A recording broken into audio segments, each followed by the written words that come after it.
老苏啊，这回你老大回来得带你去美国了吧？美国我不想去了。怎么呢？你不是一直惦记去美国吗？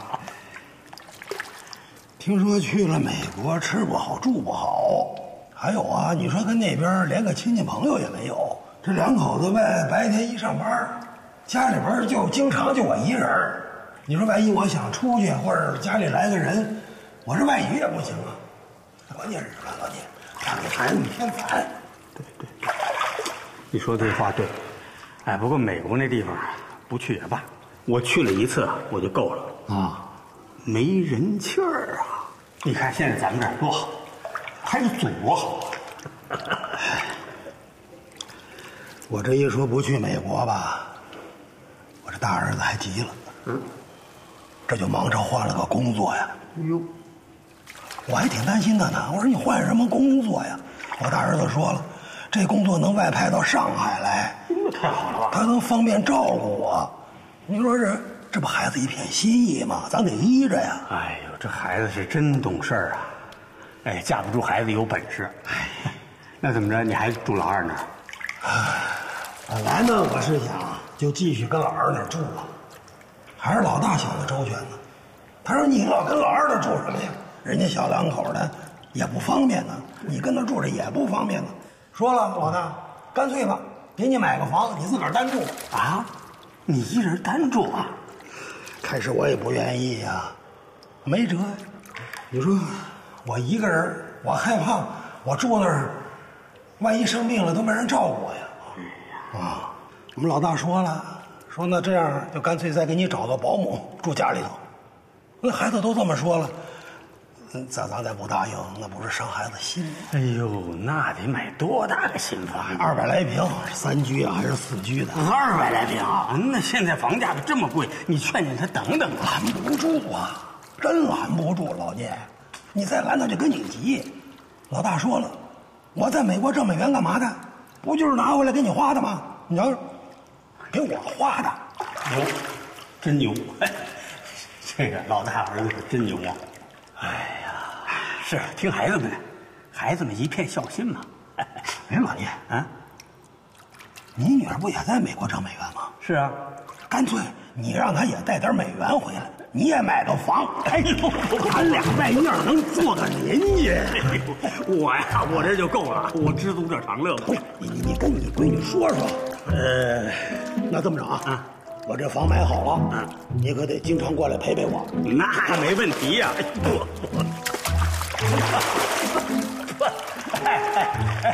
老苏，你现在可是发达了啊！完了这事儿，你请吃饭啊！成，咱接着吃面啊！又吃面呀！哎呦，我有日子没吃面了。好，随你。这水多脏啊！哎呀！弄我一嘴。鉴于集团上层及蒙总家属各自为政，意见难统，纷争难息，众臣岌岌可危，故我们中层自发结成联盟，为捍卫众臣和个人利益达成一致。在蒙总病情未明朗之前，我们集体选择中立，这么做无论对蒙总和众臣都有益无害。待蒙总抢救过来，等一下。这个地方改成待蒙总康复归来。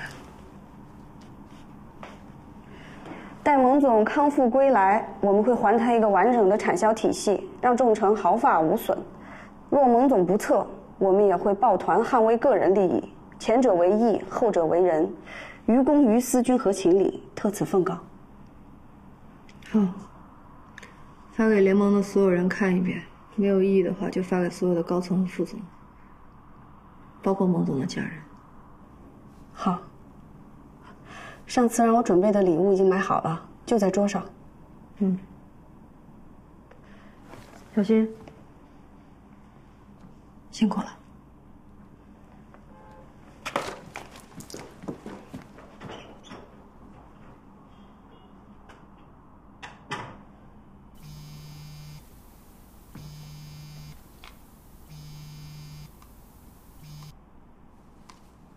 喂。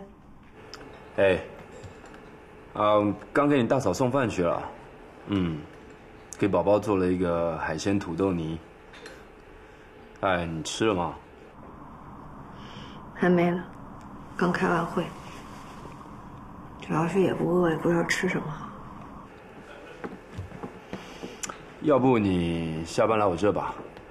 好。好，那我等你啊。嗯。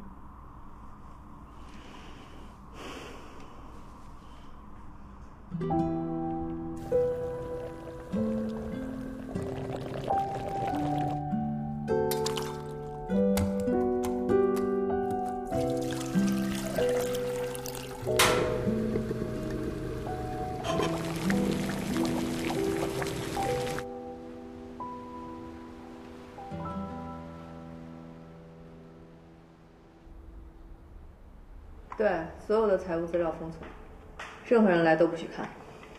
他们要是为难你，你就让他们找我。哎，我这边进来一个电话，我一会儿给你打过去啊。喂，张总。哎呦，我还能忙什么呀？我都是忙工作上的事儿呗。啊。哦，对，好啊，那咱们下周约呗。你吃什么我就吃什么呗，没问题的。啊。行，好嘞，我等您一下啊。嗯，好，拜拜。嗯。好了，行了。哎，我还没。先吃吧，吃完再打。我真的不饿啊。喝汤行了吧？啊。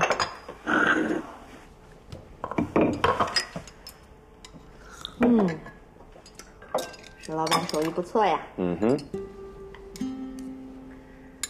想想我刚进公司那会儿，11点吃饭，12点就饿。哎呀，现在不行，一累一忙，什么都吃不下。你是不是老了呀？是啊，知道老就好。你是不是嫌我老？多吃点吧，补充一下营养。说起来也挺逗的，咱俩是2个世界，2种不同的生活方式，咱俩怎么就凑一块儿？可能看上我外表吧。你这个理由倒是很充分。你说以你的颜值和头脑，你要来干销售，估计也是一把好手啊。谢了啊，我可不想像你这么累，忙得连饭都吃不上。也是，那你就想干一辈子厨子？哎，当厨子怎么不好了啊？人生这么短，用自己喜欢的方式过一生，不是挺好的吗？哎呀，这个想法听上去很美，但很不切实际啊。不过你要真能做到，也算有智慧啊。像我这样的俗人，这辈子只有一件事儿，为了养家糊口，努力赚钱。姐，你缺钱吗？叫仙女。仙女，你现在做的已经不只是养家糊口了，何必为了钱放弃你的生活？我为了梦想。哇，什么梦想啊？躺在一堆钱上数钱。好无聊啊！好有趣啊！有钱人也是有有钱人的烦恼的。对我来讲，钱可比男朋友更能给我带来安全感。人啊，还是要活在当下，开心最重要。你这么说啊，是因为你没穷过。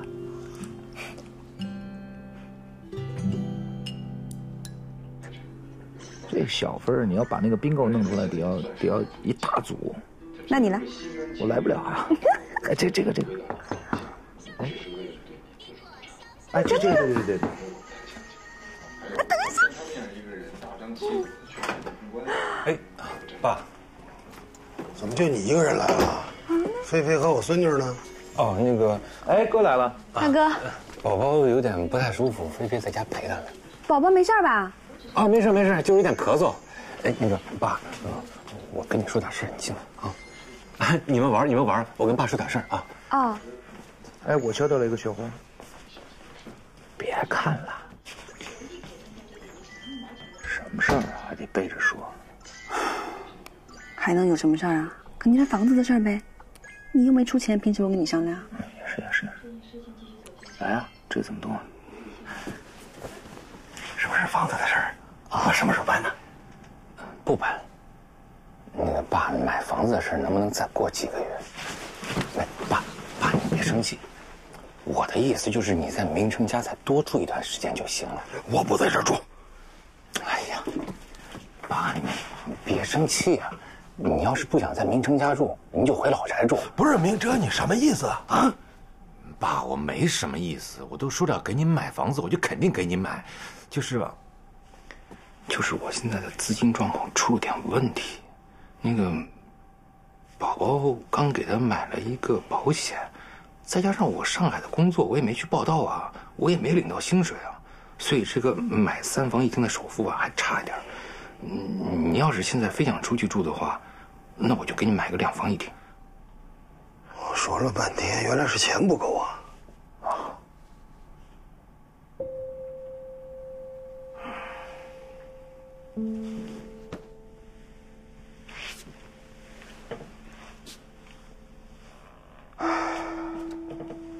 原来是钱不够啊！爸，对不起，买3房1厅，这首付确实有点困难。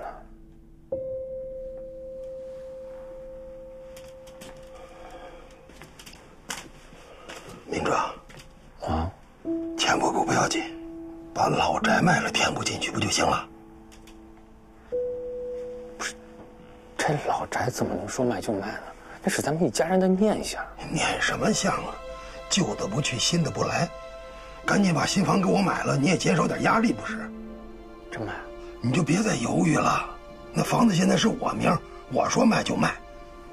行，那我就跟明成说一下，让他抓紧时间把老房子卖了。你等等，怎么了？钱的事儿，绝对不能轻过明成。为什么呀？我怕经过他手会出问题。哎呀，爸，有什么问题？你这些年一直在国外，你不知道家里状况。你知道这些年明成在家里拿了多少钱吗？多少钱？为什么要卖老宅子呢？现在房价太贵了，你大哥还没去工作呢，我想给你大哥减减压。不是，爸，这个老宅子里边有我们很多儿时的回忆，卖了不合适吧？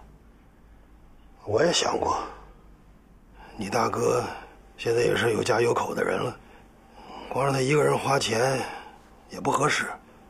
反正房子是我住，卖了老房子买新房子，里外里都是我住，这样最合适。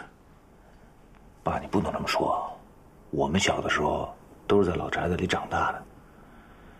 再说以后我们要是想妈了，我们还想去转转呢。活着的人重要还是回忆重要啊？那破房子空着那是浪费。况且那房子不也写着我名吗？我说卖就卖吧。给你们买房不也是卖了一间旧的再买新的吗？怎么到我这儿就不行了呢？那个明成啊，其实事情是这样的，你大哥我最近经济上出了点状况，买一个3房1厅的首付啊，我还差那么一点，所以这爸不是想帮帮我吗？就想起来卖老房的事儿。其实别说是你了，我心里也不舒服。哎，没事儿啊，哥，咱们完全可以换条思路啊。你别给爸买那么大的房子不就完了吗？他一个人住3居室，有这个必要吗？买大买小你就别操心了，反正你也不出1分钱。哎，那个，其实爸刚才说的一些话还是挺有道理的啊。我们要以活着的人为主嘛。那个，你看老房子老了，条件也不好，大家都不去住，这空关着多浪费啊，是不是？那就这么定了吧，明哲。哎，卖房子事儿就交给你了。哎，爸，你放心，一切有我在啊。明天我就去上海了，下周末我就回来给你办房子的事儿。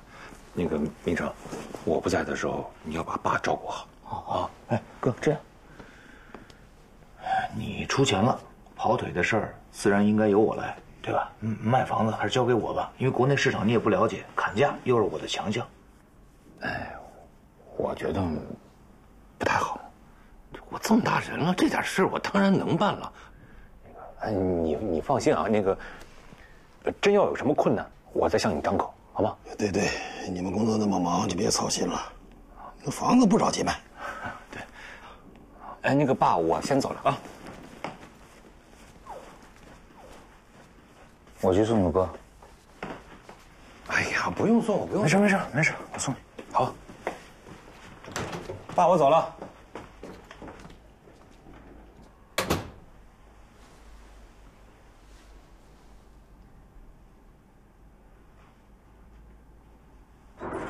哎，好了，别送了啊！不是送你，我想跟你商量商量。说最近啊，房市很好，哎，把老宅卖了呢，这事儿我是同意的。行啊，只要你能理解就好。我肯定理解啊，我这么爱你。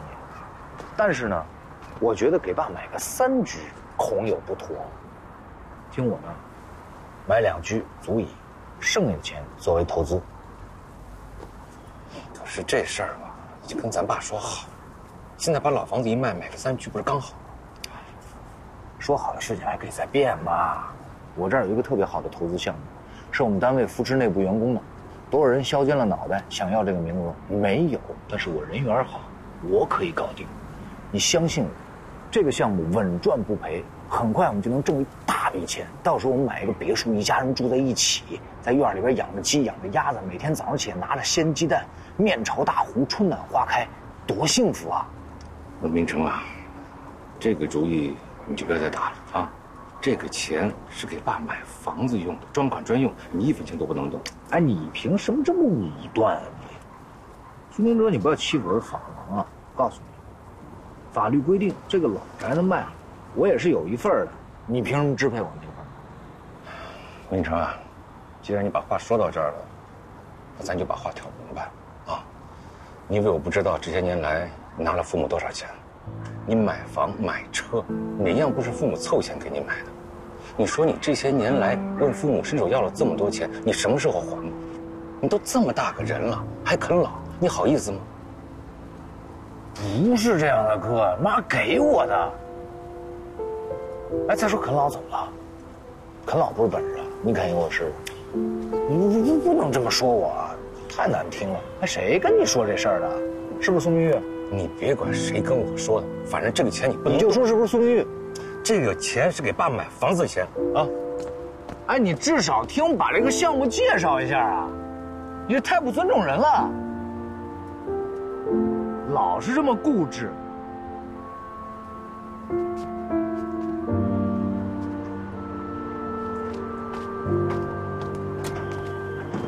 哎，老婆。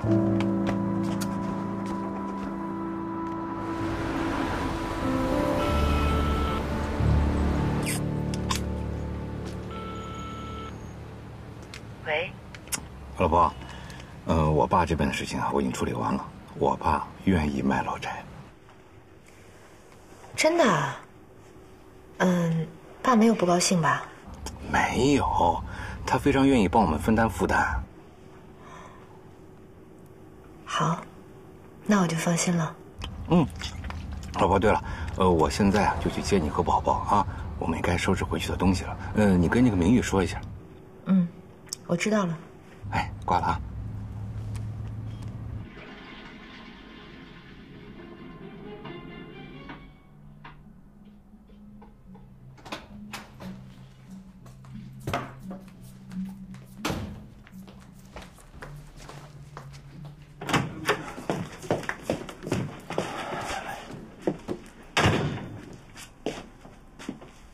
可以听我解释吗？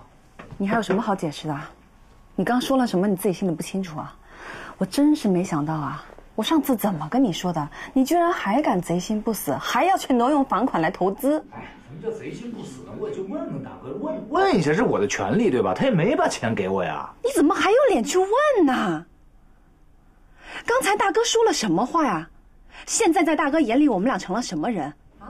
你不要脸，我还要脸呢！哎，肯定是苏明玉那王八蛋又跟大哥说什么坏话了。哎呀，你自己没有做错在先，人家有理由告你黑状啊！我是不是早跟你说过，让你去跟大哥解释清楚了？你为什么不去？哎，我就不明白了，我作为子女花点父母的钱怎么了？妈在的时候对我的好，现在全都变成我的错了。好，就算我错了，那我不也努力的在还爸的钱吗？这个大哥误会了，他不知道可以，你不知道吗？还有爸，就爱记人黑账，有意思吗？那妈在的时候，给我钱可以拦着呀。记黑账这算什么呀？这是性格缺陷，这是。是，人家都有缺陷，人家都有问题，就你没问题。我发现我跟你这种人啊，真的说什么都没用，你听不明白。我今儿不想跟你吵架，你给我出去。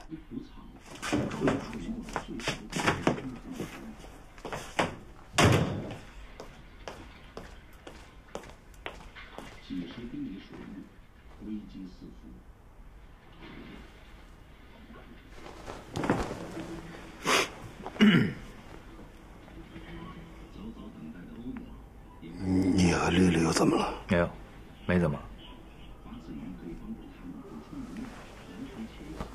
你是不是跟我大哥说我坏话了？没有没有。那我大哥为什么防我像防贼一样呢？家里人为点钱翻脸？我刚也跟你大哥说你欠债的事啊。哎，你怎么知道我大哥跟我说的是欠债的事儿？我没说，我就顺口一说吧，我不是真说。那你到底说还是没说？我没说。那谁说的呢？明玉说的，肯定是明玉说的。你是不是以为我不敢打电话给明玉啊？有意思吗，爸？我对你不好吗？我没养你吗？你为什么要跟我大哥说这句话呢？我哪儿对不起你了？丽丽啊，你别叫丽丽，咱俩说。你别，你干什么你？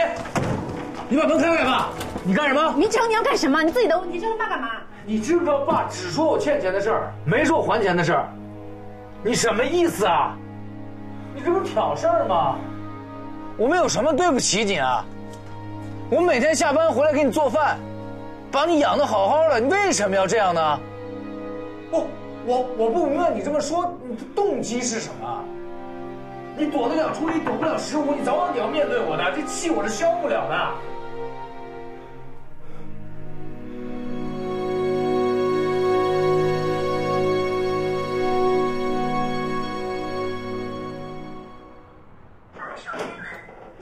小咪，姑姑回来喽！哎，我们在这儿呢。哎，大嫂，哎，你这是要去哪儿啊？我明天就回上海，所以今天得回去收拾行李。哦，那我送你们吧。不用，你大哥已经在来的路上了。那更好。哦，对了，等等啊。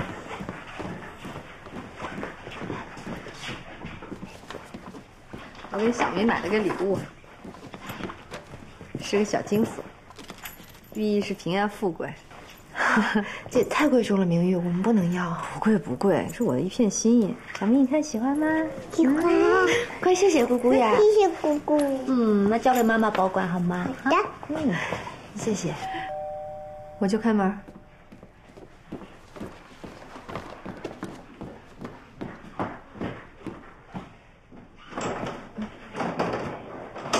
哎，大哥。哎，我来接你大嫂。他们在里边。哎，菲菲啊，东西收拾好了吗？都收拾好了。好，小咪，来，抱抱。哎。啊，明月，那个，忘了跟你说了，那个房子的事啊，我处理好了，爸答应卖老宅。哦，那太好了呀！卖了老宅，你们就能减轻一点压力了。啊，是啊，明月，最近2天谢谢你啊，谢谢你照顾他们。哎，咱们就别说客气话了，走吧。行。工作再忙也得好好照顾自己。大嫂你也一样。没事，菲菲给我。啊，好。哎，我来吧，没事没事，你别送啊，你别送了，我等你啊。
喂，爸，怎么了？明成，你赶紧来一趟明成家吧，我有急事儿。出什么事儿了？出大事了，你赶紧过来。哦，好，我明白了。怎么了？哎，我爸有急事找我，我赶紧去一下啊。现在就去啊？啊。那我带着小咪一块儿去吧。啊，不用了，你在这收拾吧啊，待会儿带她吃点饭，马上就回来。你慢点啊。你继续玩吧，妈妈要收拾东西啊。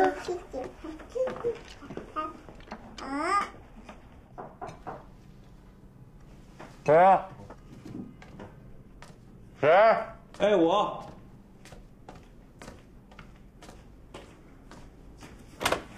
大哥，哎，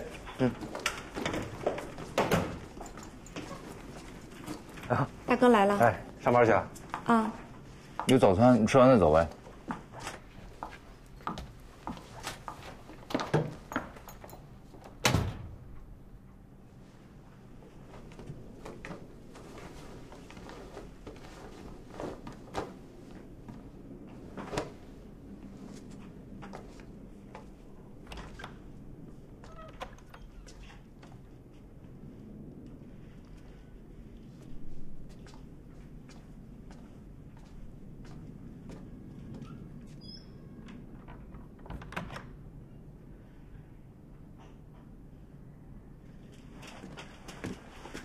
爸，朱莉他们这是怎么了？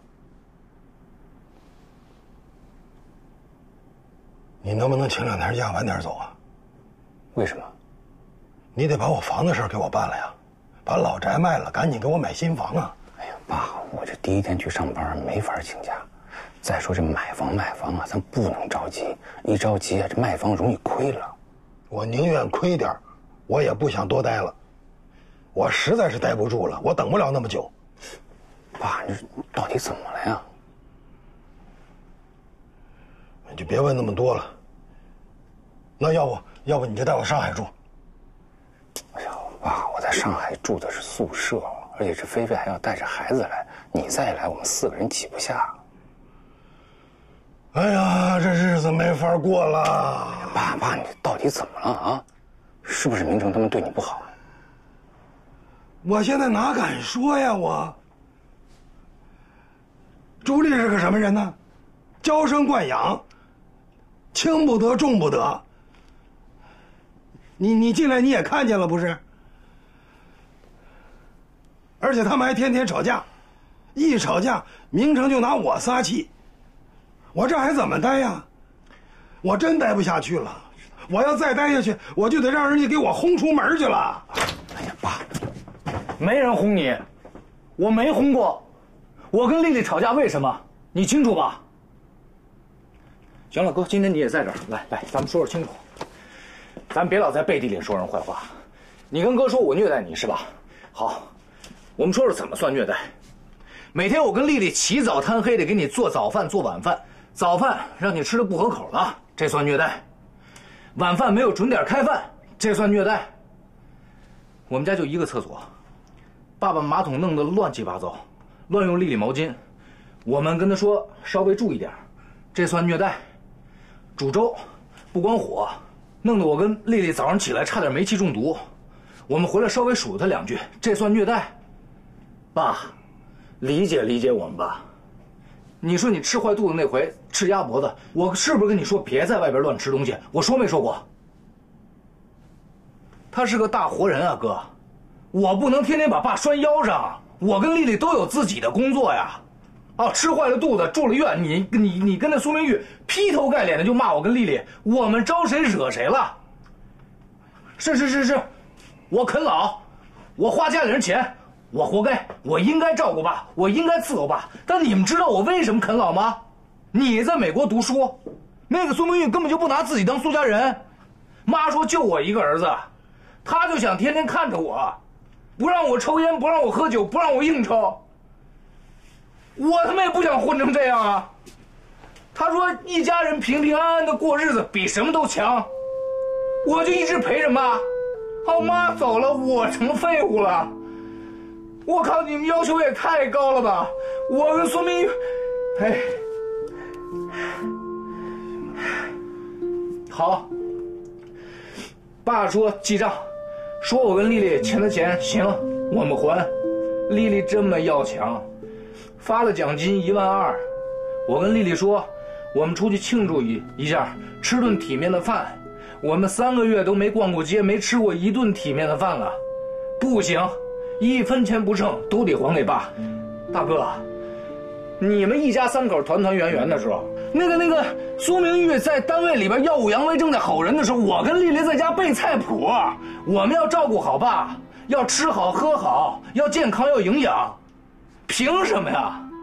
你们口口声声说要养爸，你们养一个试试。同在屋檐下，一墙之隔。爸在这边打呼噜放屁，我们听得清清楚楚。我跟丽丽在那边有点什么事儿，连声都不敢出。谁委屈啊？行啊，明成，明成，爸，你别这样啊！你要请假，为什么呀？我爸这边出了点状况，我必须得留下来处理呀。至于这么着急吗？我爸说了，他在明成家一天都住不下去了，催着我买房。明成他们跟你爸之间有这么深的矛盾，之前怎么不知道？我爸信不过明成，不想让他插手买房的事。这个明成也真是的，他竟然想着用卖房子的钱去搞投资，还真是太让我失望了。我爸跟明成生活习惯不同，之前肯定闹过很多矛盾，只是一直没跟我说。就因为我爸住在明成家，朱莉总跟明成吵架，一吵架明成就拿我爸撒气。今天也是这样，明成跟朱莉闹矛盾，正在气头上，听见我爸跟我说这些，当时就急了，两个人直接吵起来了。哎呀，我真的不知道我爸跟明成以后该怎么相处。明成也是太不让人放心了。但凡他平常做事稳当一点，你爸都不会不相信他。你跟爸说，让他理直气壮的住明成家，那房子也有他的一份呢。哎呀，住那儿当然没问题了。就算明成的房子我爸分文未出，这明成能把我爸赶到大马路上去啊？关键是我爸寄人篱下，看人脸色行事，这时间久了肯定矛盾越来越多，这不是长久之计。哦，所以你就要请假，不去上班。这好不容易刚到手的好工作，万一再出了差错怎么办呀？你忘了上一次了？那我有什么办法？明成跟我爸吵成这样，还惦记着家里的钱呢，这事交给他能放心吗？明玉你也看见，这苏家的事他根本就不插手，你说我不管，谁管？还有我留下。你留下？嗯。你留下，你爸你妈还不把我骂死啊？他们一直说要见宝宝，好不容易说好了今天晚上回去，不行。不行什么呀？那怎么办呀？谁让我嫁给你了呢？那你在这儿一个人人生地不熟的，还要带着宝宝，我不放心，不行。有什么不放心的呀？遇到困难就找明玉呗。这事儿就这么定了。这买房卖房，这不是1天2天的事儿。行了，这事儿就这么定了。你赶紧给爸打电话，让他授权我来代理，然后明天我就去找他，尽量避开明成，省得2个人见面尴尬。你再把这2天我们在贝壳网上找的那些房源资料发到我手机上，我就可以按图索骥给爸找房子了。这2天在网上查下来，大概的房价我心里有数了，你别担心了。那我也不忍心看着你整天抱着孩子来回奔波，很辛苦的。说这些有什么用啊？你知道就好。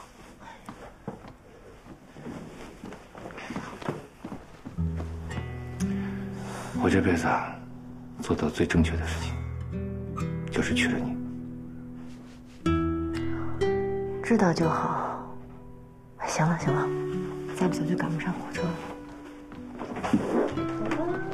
爸爸来喽！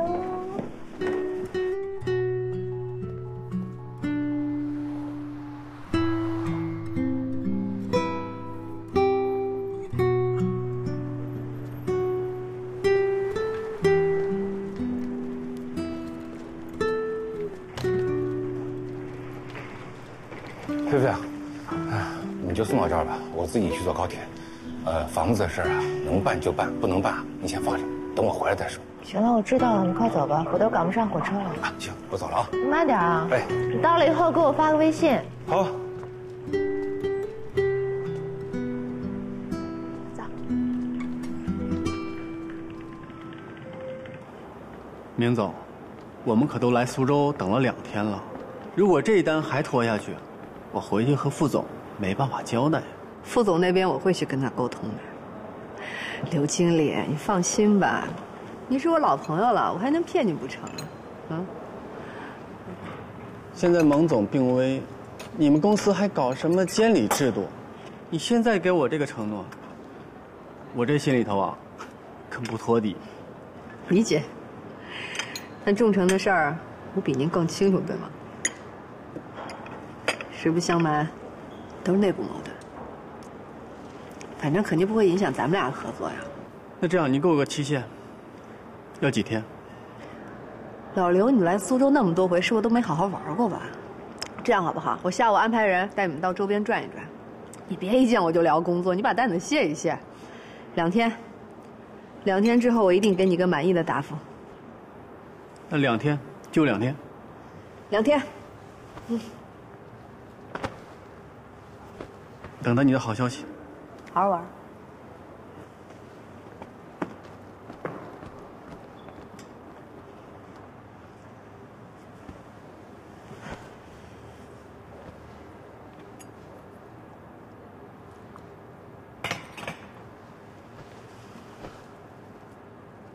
宝宝饿不饿啊？饿啦。好呀，那一会儿我们回到房间。我们就大嫂。哎，姑姑。大哥可真行，这事儿怎么能把你留下来办呢？这事儿不怨你大哥，是我自己要留下来的。为什么呀？爸不同意让明成买卖房子，怕他动了卖房子的钱，所以你大哥又必须得去上海，只能我留下来。这卖房再买房，这哪是1、2天就能解决的事儿啊？其实啊，买房子倒好说，你大哥在走之前带爸看了一套房，只要我再衡量衡量，基本上都能定了。主要是卖老宅，我的理想价格呢是把老宅卖到150万，但是由于我们出手急，现在房价被压到了120万，所以只能再等等。大嫂，我没有赶你走的意思啊。这老宅一天不卖出去，你还得一直带孩子在这耗着呀。那你在美国的工作怎么办？顾不上这么多了，什么时候把老宅卖到我的理想价格，我再回美国。小咪，小咪，咱们吃饭了。呀，你画的这是什么呀？我们吃饭喽！快来，走走走，把笔放好啊，跟妈去吃饭。你看姑姑干嘛呢？哎，在这儿吃点吧。哎，这别给孩子吃了。行，你跟我走吧。不，我们不买。你们俩上我那儿住，住那儿我也心里踏实一点。回头我再给你找个司机，去哪儿也方便。这太麻烦你了，你姑姑听我的吧。小咪，走，跟姑姑走，姑姑带你吃好吃的去，快点啊！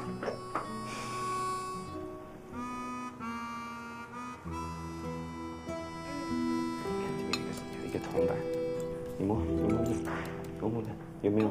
没有的，我们把钱存进去，好吧？存钱，好吧？